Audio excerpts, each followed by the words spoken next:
Y abrimos nuestra habitual sección diaria de la lupa de Rafa Núñez Huesca. Rafa, buenas noches de nuevo. Buenas noches, Alba.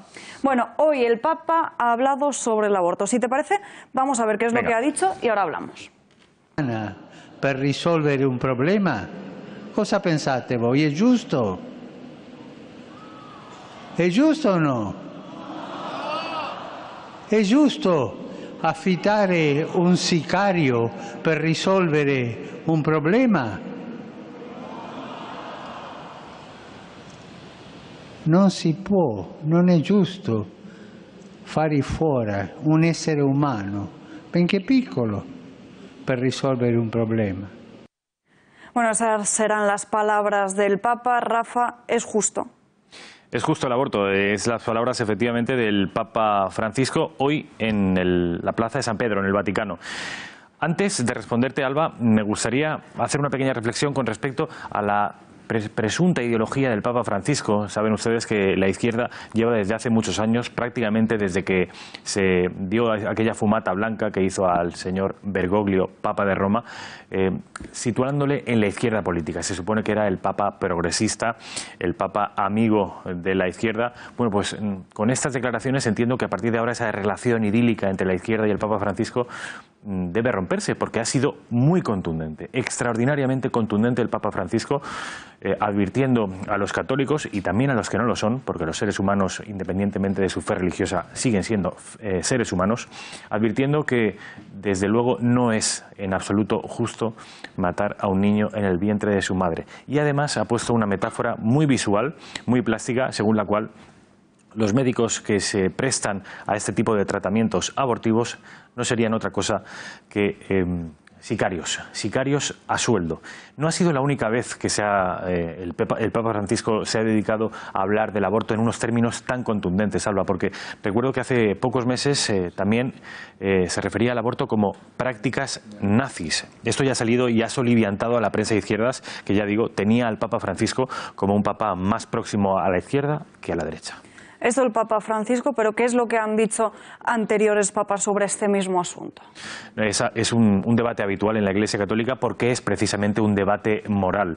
El Papa Francisco ha sido muy contundente contra el aborto, pero también lo fue su predecesor en la silla de Pedro. Benedicto XVI se refirió al aborto como una monstruosidad y además advirtió a las madres que tenían en la cabeza la idea de abortar que los niños no son una enfermedad, es decir, que uno no se puede sacudir a un niño de su vientre por entender que le viene mal o que es algo incómodo.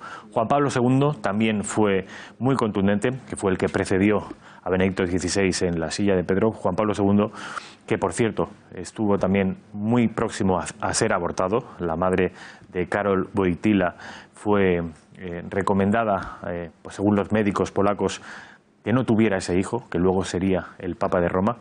Como digo, Karol Wojtyła, Juan Pablo II, fue también extraordinariamente contundente, diciendo que el aborto era, junto con el asesinato de niños, un crimen indecible, el crimen peor que puede cometer jamás un ser humano. Juan Pablo II. Las otras dos grandes religiones monoteístas, ¿qué es lo que han dicho sobre el tema del aborto? No es en absoluto monopolio del catolicismo o del cristianismo, Alba, la crítica dura contra el aborto, porque los musulmanes y también los judíos, que como dices son junto con el cristianismo, las tres grandes religiones monoteístas, son igual de duros y de contundentes contra el aborto. Hay una palabra que en Islam significa prohibido, un término prohibido, una suerte de tabú, que es haram. Esta palabra es la que utilizan los musulmanes para referirse a un aborto, algo que no está permitido y que Alá castigaría. También los judíos son de la misma opinión.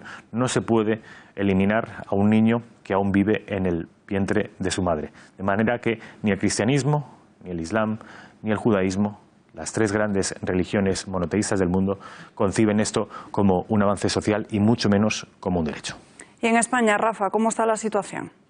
La situación política con respecto a la administración de este problema del aborto, ahora mismo en estos momentos, continúa con la administración legal que implantó el Partido Popular, que en realidad fue con escasas diferencias, fue la que heredó de Zapatero. Recuerdan ustedes que Zapatero acabó con la ley de plazos de 1985 y estableció una serie de normas que ampliaban la posibilidad de abortar. Entre ellas, por ejemplo, que las niñas de 16 y 17 años pudieran abortar libremente, sin alegar ningún motivo y tampoco pidiendo permiso a los padres. La única modificación que hizo el Partido Popular de Mariano Rajoy fue que las niñas tuvieran que pedir permiso a los padres. Fuera de eso, dejó la legislación abortista de Zapatero intacta, tal cual, hasta el punto de que el ministro de Justicia, Alberto Ruiz Gallardón, que fue el principal impulsor de la ley que pretendía renovar la ley del aborto de Zapatero, fue castigado y se tuvo que marchar a su casa precisamente por no haber conseguido que su gobierno, que el gobierno de Mariano Rajoy, cambiara la ley. Pablo Casado anuncia que si el Partido Popular llega a las elecciones, combatirá esa ley de Zapatero y establecerá lo que él dice, una ley mucho más racional del aborto. Pues Rafa, muchísimas gracias por esta Gracias, interesante sección. Hasta mañana. Hasta mañana.